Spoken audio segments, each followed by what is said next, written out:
Este es un podcast de la Facultad de Derecho de la UNAM.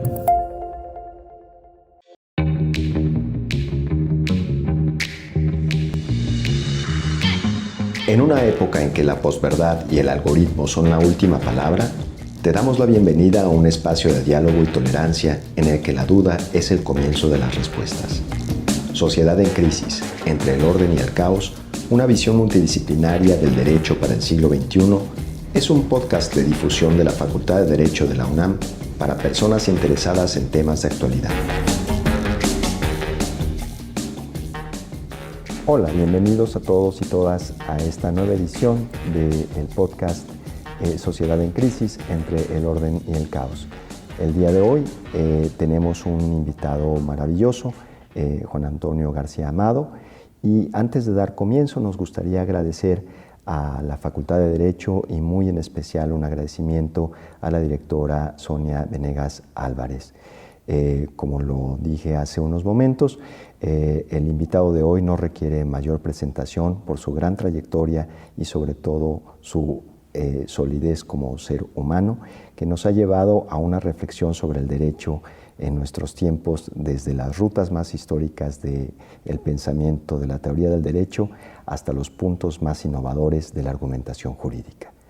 Particularmente quiero comenzar el día de hoy con un tema que es poco conocido, pero que será bastante interesante compartirlo como una introducción a nuestra plática. Carpe diem. Pronto, pronto tú empalidecerás, dejarás este bello mundo y serás olvidado.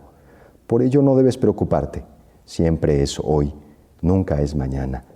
El tiempo es ilusión. No ensueñes lo muy lejano para dar lugar a las luchas cercanas, solo lo que tomas es tuyo. Este poema lo escribió Hans Kelsen y este poema se lo dio a Ulises Schmid, quien amablemente lo ha traducido.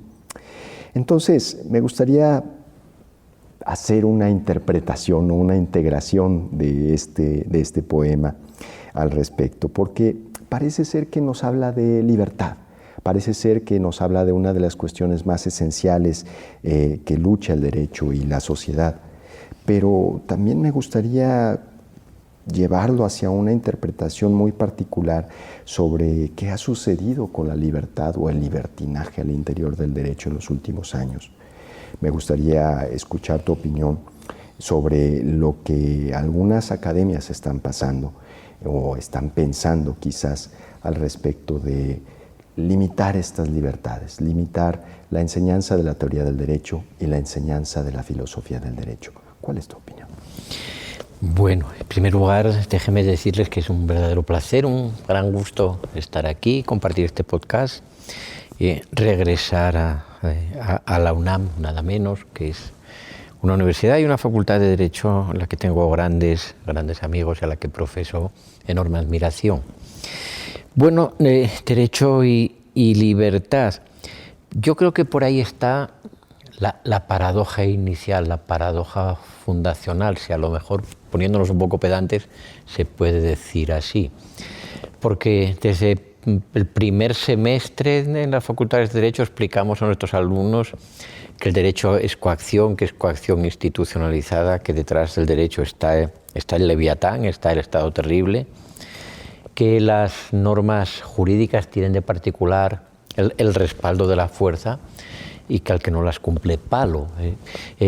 Pero digamos, esa es la parte aparentemente poco amable del derecho. Pero lo que creo que está igualmente claro es que sin derecho no hay libertad. No hay una libertad que podamos disfrutar en igualdad.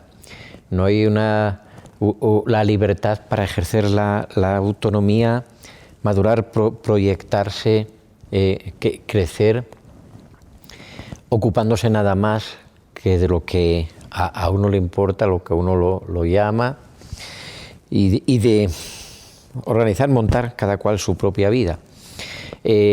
Los jovesianos, déjenme decirles esto, así, en este clima de confianza que aquí nos tenemos, ¿no? Uno es un poco jovesiano y a lo mejor tendríamos que hacer en las facultades de Derecho alguna sesión para diferenciar entre jovesianos y rusonianos. Quiero decir, entre pesimistas antropológicos somos los jovesianos y optimistas antropológicos. Kelsen era un jovesiano.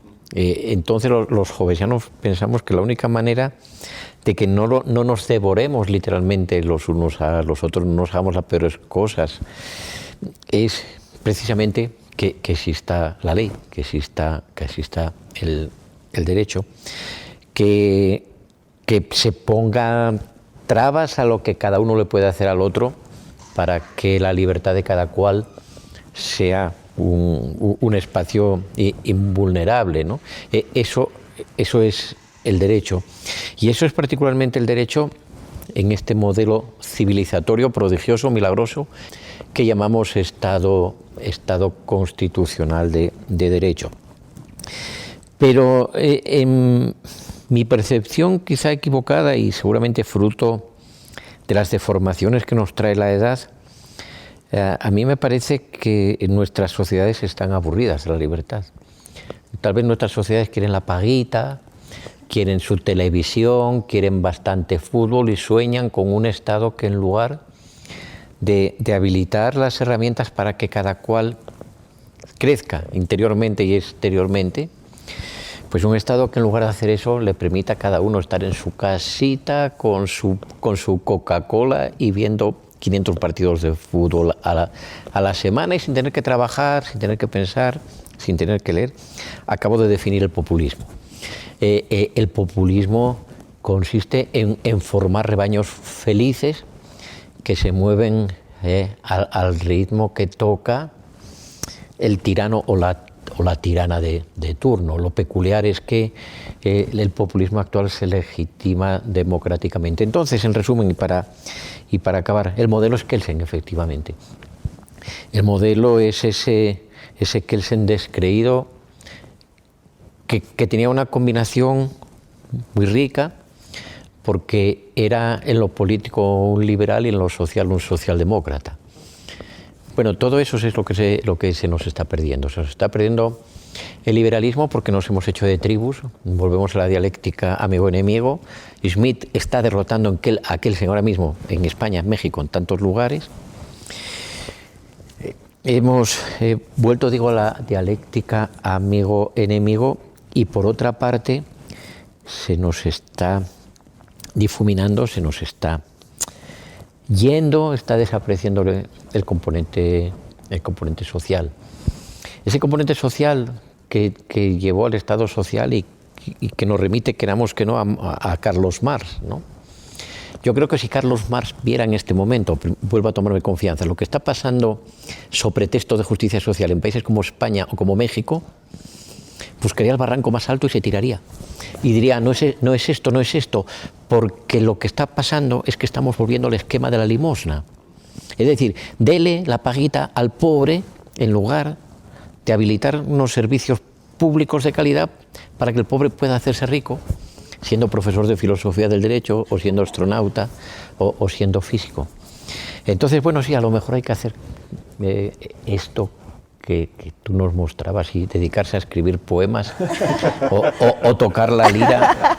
En esta cuestión, recuerdo, pues, tristemente, la crisis que nos compartes, ¿no? Es algo que no podemos negar. Se encuentra tanto en el hemisferio norte como en el sur, se encuentra en todos los continentes, y me parece que es algo que Santayana nos había dicho, ¿no? O sea, no podemos, quien no conoce la historia está condenado a repetirlo. Y justamente ahí, pues, en esas tensiones del siglo pasado, obviamente con un evento tan trágico como la Segunda Guerra Mundial y el ascenso nazi, ¿no? Pues teníamos la experiencia de Weimar y particularmente Bonn. Entonces, esta tensión entre Kelsen y Carl Schmitt pues generaba unas resistencias brutales que hoy en día, como decías, ¿no? Parece que la batalla la va ganando, y de una manera particular, pues esta noción de revolución constitucional, entre comillas, parece que está modificando, ¿no? Y al respecto creo que hay formas de manifestar esa transformación. Totalmente, o sea, al final estamos en una época en la cual nuestra sociedad está en crisis, porque partimos de un punto en el cual se hablaba en su momento de una racionalidad constitucional sustentada en el paradigma kelseniano, y llegamos a un punto en el que transitamos donde se dijo, bueno, hay una implementación de reformas constitucionales que en realidad no son constitucionales, sino inconstitucionales, y que algunos lo sustentan en el hecho de decir, sigo una postura de Smith, tal vez. Pero si en su momento nosotros seguimos ese legado de decir, bueno, el Estado se conforma de acuerdo a las leyes y no es propiamente de acuerdo a los seres humanos o a los hombres, ¿dónde ha quedado esa racionalidad jurídica? ¿La hemos perdido? ¿Ya no la tenemos? ¿Podemos hacer algo para volver a tenerla? Pues si yo tuviera la receta para todo eso que ustedes plantean, pues no sé, patentaría la solución. Pero de manera más traducida, lo que Isa y Germán y yo te podemos preguntar, ¿por qué es importante leer al Kelsen hoy? Con todo el contexto que Isa y Germán te dieron. Bueno, usted ya me lo aterrizó, pero el contexto estaba bueno. Mire, yo siempre repito, más en serio que en broma, que en todas las facultades de Derecho deberíamos dedicar una semanita a la República de Weimar. No a memorizar autores y hacer estas cosas absurdas a las que nos dedicamos a veces en las facultades de Derecho, sino para que nuestros jóvenes estudiantes escarmienten en cabeza ajena y vean cómo proyectos tan sugerentes y tan innovadores para su tiempo como aquel pueden fracasar. La República de Weimar, como ustedes conocen bien, surge en el contexto de una Alemania muy habituada al autoritarismo, a un cierto tradicionalismo, a un modelo que no es el del Estado de Derecho, sino el del derecho del Estado, donde el Estado, como encarnación, como realidad superior, está lo primero de todo. Y entonces la República de Weimar relativiza todo eso. Pero ¿cuál es la primera enseñanza que nos puede servir aún hoy? Es, entre muchas, bueno, en aquella república los constitucionalistas odiaban la Constitución. Habría que, voy a decir una cosa medio en broma, sí, ahora sí, habría que hacerle una especie de hipnosis a los constitucionalistas mexicanos o los españoles para que se decantaran y se expresaran con sinceridad sobre lo que sienten en realidad sobre nuestro Estado constitucional.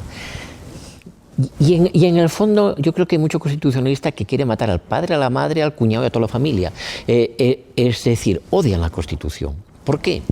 Porque hay una psicología del estudioso, en particular del estudioso en Derecho y otras materias como ciencia política tal vez, donde de una manera inconsciente se acaba pensando, oigan, aquí el que sabe soy yo, pero gobierna el populacho, que es el que vota, el que vota y elige, y entonces esa Constitución que iguala en sus derechos políticos y en dignidad al más humilde de los campesinos y al más excelente de los intelectuales tiene que estar equivocada. Bueno, entonces volviendo a la República de Weimar y a Kelsen, están contados, literalmente contados, cuántos de aquellos constitucionalistas, en el sentido amplio de la expresión constitucionalista, simpatizaban con la República de Weimar, que era una república democrática con un primer apunte de derechos fundamentales, y la respuesta era poquísimos.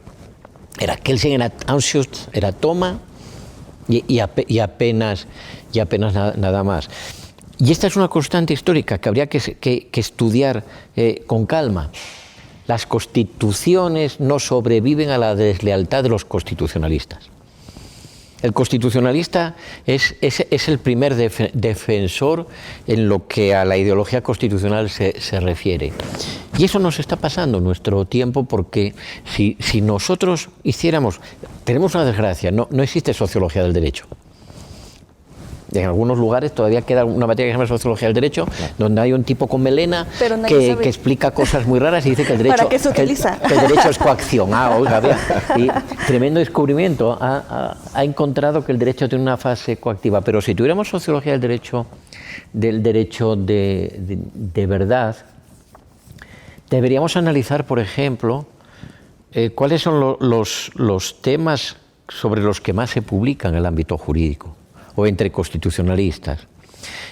Y mi hipótesis, claro, habría que ratificarlo con ese trabajo de campo. Mi hipótesis es que cada vez más nos dedicamos a temas que no tienen que ver con los fundamentos del sistema. Estamos abandonando los fundamentos del sistema.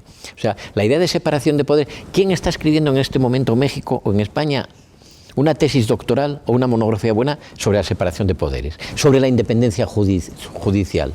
No, pues todo el mundo anda con los pingüinos, las focas, las lombrices intestinales y los derechos de los tipos que tienen una oreja pequeña. Bueno, está bien, hay que cuidar a las focas y a los de la oreja, pero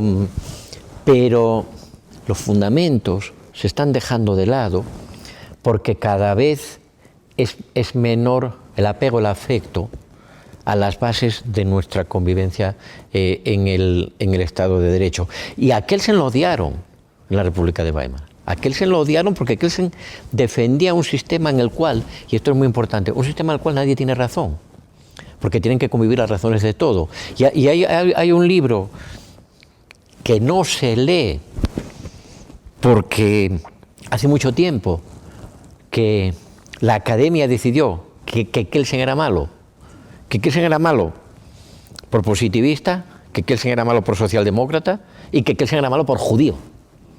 Hace mucho tiempo que la academia decidió eso. Y entonces leemos ahí cualquier tontería incomprensible, pero no se está leyendo ese libro que tiene 100 años, que se llama Esencia y Valor de la Democracia. Y ahí Kelsen explicó sencillamente esto. Miren, la democracia, el Estado de Derecho democrático consiste en que cada uno puede pensar como quiera, pero no estamos de acuerdo. Y tenemos derecho a no estar de acuerdo, porque hay libertad de pensamiento, hay libertad de creencias, hay libertad de expresión, hay libertades políticas. Entonces, problema práctico apasionante. ¿Cómo tenemos una ley que nos gobierne a todos, que rija para todos, si estamos en desacuerdo? Y la respuesta de Kelsen es, oiga, la democracia, que gobierne el que tenga más votos, lo que significa que tiene más votos, no que tiene razón. Entonces, ¿qué está pasando en nuestros días? Está pasando que hemos vuelto a reforzar la razón como ariete contra el derecho. Es decir, no, pues hay que declarar inconstitucional toda norma que sea injusta. ¿Injusta a los ojos de quién, hermano? Si hay muchas personas en esta sociedad que consideran que sí es justa, otras consideran que es injusta, bueno, etcétera. Entonces, la sustantivización del derecho, si se puede decir, la rematerialización del derecho, el volver a pensar que el derecho tiene como misión no organizar la convivencia entre los distintos, sino conseguir el paraíso sobre la tierra, nos está llevando a la tiranía. Donde, por cierto, ya estamos. Lo que pasa es que todavía no nos hemos dado cuenta. Fíjate que, ahí me recordaba mucho algunas líneas de un documento que seguramente sabrás de cuál estoy hablando, en donde este derecho degenerado pues va a intentar mantener una serie de actores de una manera muy cercanas al poder. Y la manera en cómo la abogacía empieza a justificar, o el abogado empieza a justificar cualquier cosa, solamente por el poder, por el acomodo político, por el acomodo económico, es algo que ya pasó el siglo anterior y es algo que desgraciadamente estamos viendo cada vez más. Y algo que preocupa mucho es que, en efecto, es casi imposible generar un paraíso en donde todos tengamos o todas tengamos las mismas condiciones de derechos, pero al menos ponderarlo, debatirlo, argumentarlo. Y parece que estamos yendo en una tensión muy fuerte actualmente en la ley escrita por las mayorías parlamentarias o de los congresos, la ley rígida que cambia las constituciones y los jueces activistas. ¿En dónde tú consideras que sería o cómo podríamos ver un buen ministro, una buena ministra, un buen juez, una buena jueza? ¿Qué sería? A mí personalmente no me importaría que hubiera jueces activistas si me asegurara que los jueces activistas son jueces independientes. O sea, si son independientes, démosle espacio, démosle crédito. Pensemos que son los sabios de la tribu y que tenemos que encomendarnos a su sapiencia o a su control. Eso no encaja en los esquemas de nuestros estados constitucionales, pero bueno, cabría confiar en que seres de alguna manera superiores tuvieran la última palabra, pero no se da ninguna de las condiciones. No son superiores. Y voy a resistir aquí la tentación de hablar de los inferiores que vienen. No son superiores y no son independientes. Entonces, en esa pugna constante, en esa tensión sana entre el legislativo, ejecutivo y judicial, el gran vencedor de nuestro tiempo es el ejecutivo. ¿Por qué? Y esto es un efecto perverso del neoconstitucionalismo y otras frivolidades que constitucionalistas poco leídos y absolutamente ignorantes en historia y en todo han provocado. Se ha conseguido que hubiera un predominio prácticamente ilimitado de los altos tribunales y los tribunales constitucionales en muchos países. Es decir, el legislativo ha sido desplazado por el judicial. Entonces, activismo judicial, bueno, si son jueces absolutamente independientes y extraordinariamente formados y con un sistema de carrera judicial bien objetivo, podríamos discutirlo. Pero dígame un solo país donde hay activismo judicial y no sean lacayos. Duro. Pero real. Pero real. Oiga, si uno tiene cáncer no se cura con caricias. No. Y además muy necesario. O sea, es necesario plantearlo porque definitivamente no estamos yendo en el Estado de Derecho, en el carácter democrático, en el carácter económico, no estamos mejorando. Y no se trata de primer o tercer mundo, no se trata de Europa, América Latina, se trata de una crisis global. Y esa crisis me gustaría mucho poner como sobre la mesa este tema muy de las teorías críticas. Recuerdo el trabajo de Ferrajoli sobre los poderes salvajes, la versión de Norberto Bobbio sobre el marxismo, la versión particularmente de Habermas en Conocimiento e Interés y toda su primera parte denunciando los excesos del capitalismo. Y creo que hace poco estuve en una reunión del ICON en Brasilia y la mayoría de mis colegas que encuentro por allá y en esas coordenadas, terminamos hablando normalmente fuera de las conferencias o fuera de el stand, de los temas que creo que son muy relevantes cuestionar. El capitalismo está avanzando dentro y fuera de las cortes. Y muchas veces los derechos que se están intentando proteger, ponderar e interpretar ya no tienen más interpretación que hágase o no comemos. Hágase o se cumpla la ley. Y entonces ahí retomo la frase de los poderes salvajes, esta idea de la irracionalidad que se trataba de medir desde la ciencia del derecho al respecto de los fundamentos del derecho y los fines del mismo, parece que hoy en día está totalmente fuera y manifiesta que la irracionalidad del sistema económico necesita meter en camisa de 11 varas al derecho, aunque sean irracionales sus resoluciones, aunque sean irracionales sus actores. Y eso es lo más peligroso, porque de pronto la sociedad organizada pues empieza a movilizarse cuando no está cooptada por partidos políticos y empieza a organizarse sus propios derechos. Llega a las cortes y las cortes dicen esto no conviene al sistema económico, va para atrás. Y ahí es donde vemos, y quisiera allanar la pregunta, en el carácter, digamos, de la argumentación jurídica, ¿no? Desde Perelman en esta noción del auditorio universal, existen pues estas condiciones o premisas generales universales como la vida o como la dignidad. Pero hay muchas comunidades que siguen estando excluidas, hay muchos grupos sociales que siguen estando excluidos. En esta pelea de la movilización social que defiende sus propias dignidades y que muchas veces no están reconocidos en la Constitución o en los sistemas internos, ¿qué hacer para poder llegar hasta ahí? Ya sabemos que se va a encontrar con jueces o ministros, ministras ad hoc, pero, hombre, del otro lado, ¿Qué hace? Bueno, Sí, antes, complementando sí, un poco gracias. lo que dices, Germán, al final creo que estamos en esa época donde todo es una zona de confort, porque en realidad cuando suceden todos estos acontecimientos sociales, ¿dónde es que queda el papel de la academia, de los que se dicen académicos, de los propios estudiantes de Derecho? Entonces, creo que al final es esa parte. ¿Qué es lo que a nosotros se supone deberíamos estar haciendo en este momento? Que no hicimos, que dejamos pasar y que estamos en donde estamos. Bueno, son muchísimas cosas. A ver si sintetizo. Estaba tratando de grabarme un esquemita de 2 o 3 cositas. Bueno, primero yo diría que vuelva a estar en vigor aquel viejo concepto de aquella Francia, de Dreyfus, etcétera, en los tiempos de Émile Zola, lo de la traición de los intelectuales. O sea, ¿dónde están nuestros intelectuales? O no hay intelectuales, o tienen la talla moral de un gusanito. ¿Por qué?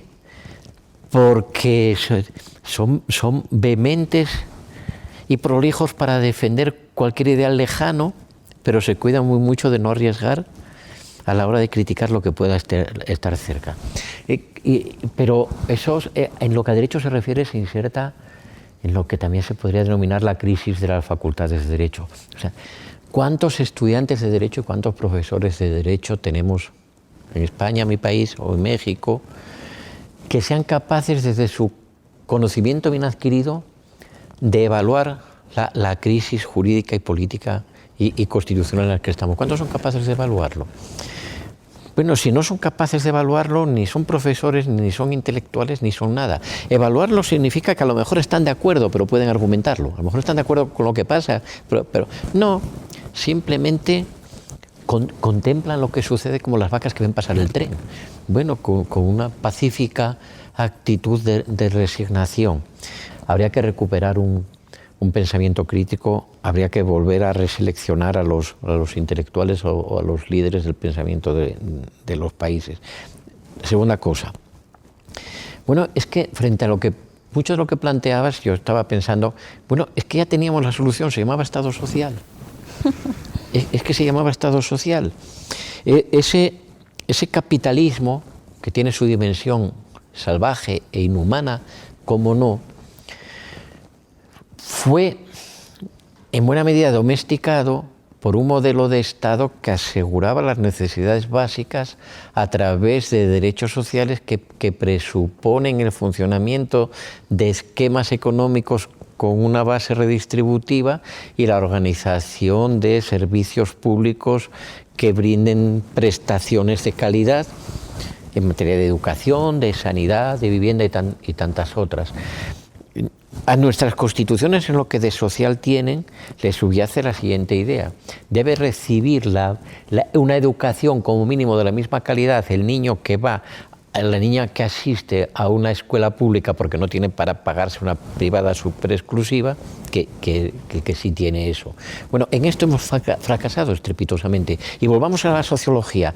Veamos cuánto hacen por la escuela pública y la sanidad pública los sistemas, regímenes, partidos y gobiernos que se dicen progresistas. Y la respuesta es nada.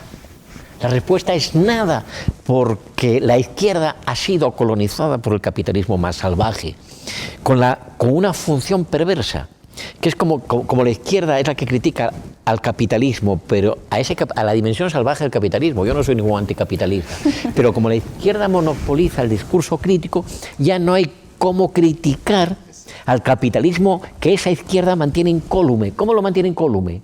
No dando satisfacción a los derechos sociales, no cobrando impuestos como hay que cobrarlos, no brindando servicios públicos apropiados. Entonces el invento estaba, pero nuestra izquierda es una izquierda medieval. No hay ningún capitalista salvaje que haya incurrido en una estrategia más radicalmente perversa que esta izquierda. Bueno, entonces el sistema no tiene vías de escape. ¿Por qué? Porque se han bloqueado los elementos de la crítica, porque los críticos son los primeros cómplices que se gestionan sus trabajos, que desarrollan su economía. Ojalá gran parte de nuestros gobernantes, nuestros estados, fueran capitalistas, que se enriquecen en el mercado con las leyes del mercado y no en el mercado profundo, en el mercado del delito, en el mercado de lo oscuro. Ojalá, no sé si es que me da él, pero ojalá fuera un capitalismo de mercado donde cada uno produce, vende, compra y ya está. El problema es que llegan al poder para lucrarse del lado oscuro. Siguiente cosa, el papel de los tribunales. Bueno, hay que investigar, repito. Cuando vuelva a haber facultades de Derecho, habrá que hacer un buen programa de investigación. Por ejemplo, un concepto que a mí me gusta mucho es el de jurisprudencia simbólica. Existía la noción de legislación simbólica que algunos de los pocos sociólogos de derecho que hay desarrollaron, y yo llamo jurisprudencia simbólica a la de aquellos tribunales que dictan sentencias absolutamente progresistas e innovadoras en materias que socialmente no significan nada. O sea, cuando lo que nos jugamos es si el río o el oso tiene derechos, o así el río el que más. Bueno, ya, pero ahí. Pero es que a la orilla de ese río vive una colectividad de gente ultra pobre que no tiene un servicio de agua potable. De momento vamos a solucionar lo del río y luego ya nos ocuparemos de la gente. Entonces, cada vez que hay un asunto donde tiene que juzgar un alto tribunal de un tema que puede conmover y afectar a los cimientos de este Estado injusto, entonces se van por el poder por una cuestión de puro realismo. Pero cuando es simbólico, oiga, ¿pueden los perros subir en ascensor o no? No, pues cómo no van a poder subir, son animales sentientes, y entonces con la complicidad de los medios sale en todos los periódicos del mundo, y no van en no sé cuál país porque los perros, con tal de que vayan limpios, pueden subir en los ascensores y asistir a comidas muy lujosas o restaurantes. Es una maldita tomadura de pelo.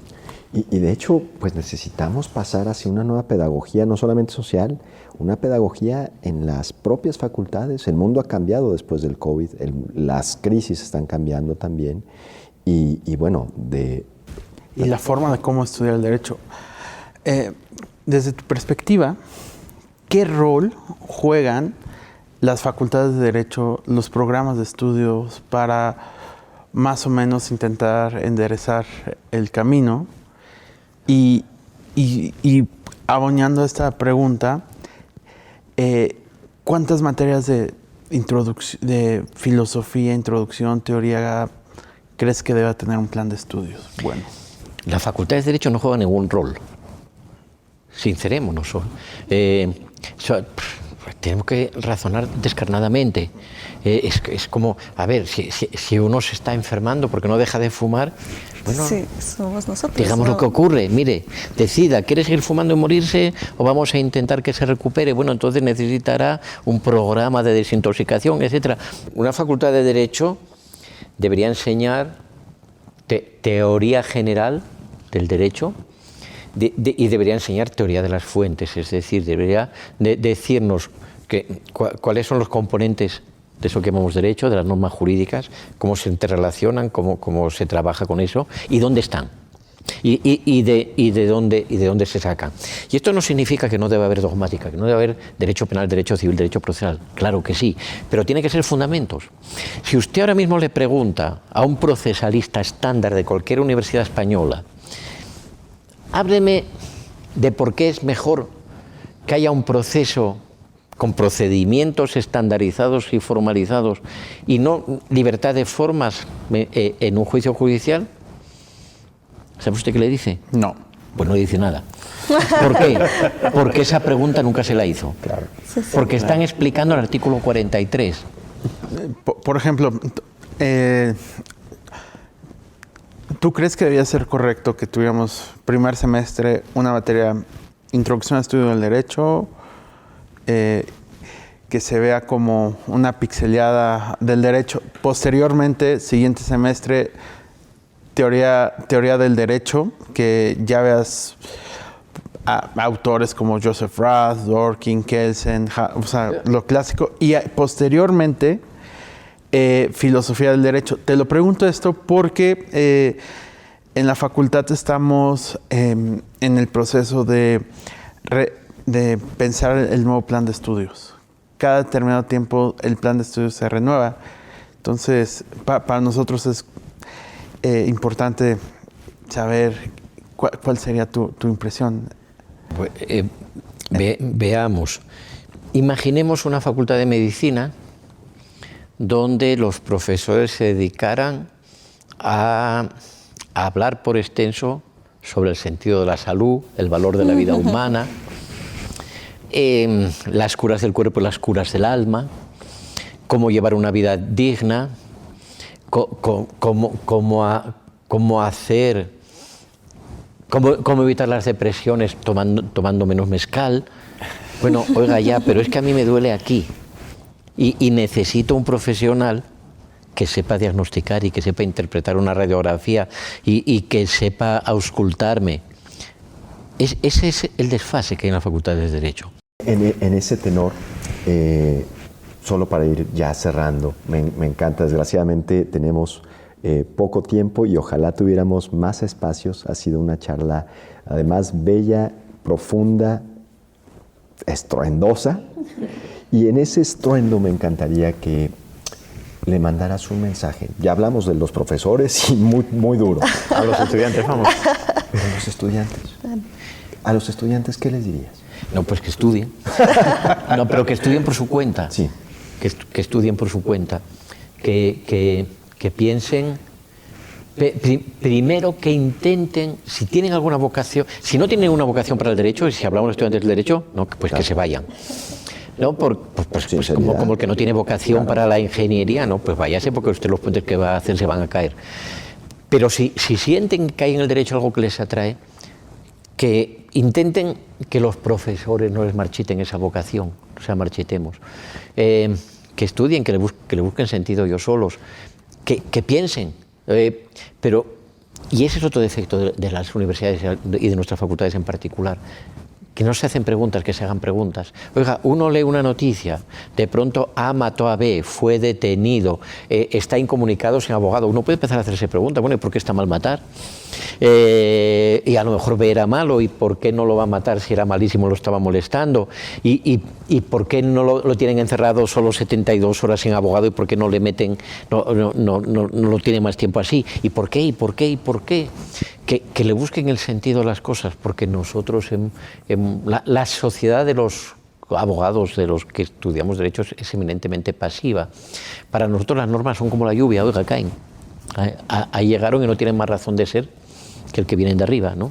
Entonces un estudiante debería explorar su vocación y si la tiene para el derecho, debería resistirse para que los profesores no se la dañen. Leer, estudiar, pensar, hacerse preguntas y si nos ponemos más concretos, más precisos, menos abstractos, oiga, que lean sentencias. Que lean sentencias. Es increíble que nosotros tengamos una materia prima tan entretenida, atractiva, retadora como son las sentencias. Claro. Y no se revisa. Y no, hablamos de la idea de Norman Joseph Ras, ya que usted lo mencionaba. Hablamos de la justicia en Aristóteles, ¿no? Hablamos del concepto de bien inmueble en el derecho romano. Maldita sea, pero todo eso llévelo a una sentencia y mire a ver si tiene alguna aplicación ahí. La respuesta es, si ahí no tiene ninguna aplicación, está bien, es un adorno intelectual, pero también serviría igual si usted sabe mucho de Dostoyevsky, porque él tiene afición a la literatura, pero vaya a donde el derecho se está haciendo. ¿A usted le gusta la medicina? Búsquese un amigo que trabaje en un hospital y que lo deje mirar un poquito cómo operan allí. ¿Le gusta el derecho? Pues mire a ver dónde se está practicando. Y justo en esta última parte tenemos en este programa pues una tradición de 5 preguntas rápidas de los gustos y disgustos. Bueno. Entonces, son más personales. Son más personales. Doctor, empieza. Pues la pregunta 1, ¿teoría pura del derecho de 1934 o teoría pura del derecho de 1960? No, pues la segunda edición, que es Por más supuesto. completa, pero tampoco sería capaz de fundamentarlo muy bien, ¿no? Claro, eso ya es No, cuestión de es como gustos. si usted pregunta, primer matrimonio o segundo. El actual siempre es el mejor. Totalmente. ¿Sidra, whisky o mezcal? Uf, esa es muy complicada. La sidra es la bebida de mi tierra, Asturias. Dicen que el que prueba el whisky ya nunca lo puede abandonar. Es mi caso, pero en los últimos tiempos me he aficionado bastante al mezcal. Uy. ¿Hart o Dorkin? No, Hart. No, ahí sí. Dorkin era un bromista excelso. Escribió los derechos en serio para gastarnos una gran broma. ¿Oporto, León o Asturias? Oporto, León o Asturias. No, mi Asturias siempre. ¿Tacos o tapas? Tapas. Juan Antonio, muchísimas gracias por la charla, por el Placer. tiempo, por tu obra, por Gracias. tu trabajo, por tus palabras y por acompañarnos el día de hoy en esta programación. Les agradecemos mucho su atención y espero que hayamos disfrutado y de alguna manera creado nuevas dudas, nuevas respuestas, que para eso es este podcast. Y les invitamos que estén pendientes en las redes sociales para nuestras próximas transmisiones. Muchísimas gracias. Porque toda crisis nos empuja a una nueva era, este podcast Entre el Orden y el Caos es un espacio donde el pensamiento crítico y el debate de las ideas son aliados para reflexionar y cuestionar sobre nuestros tiempos.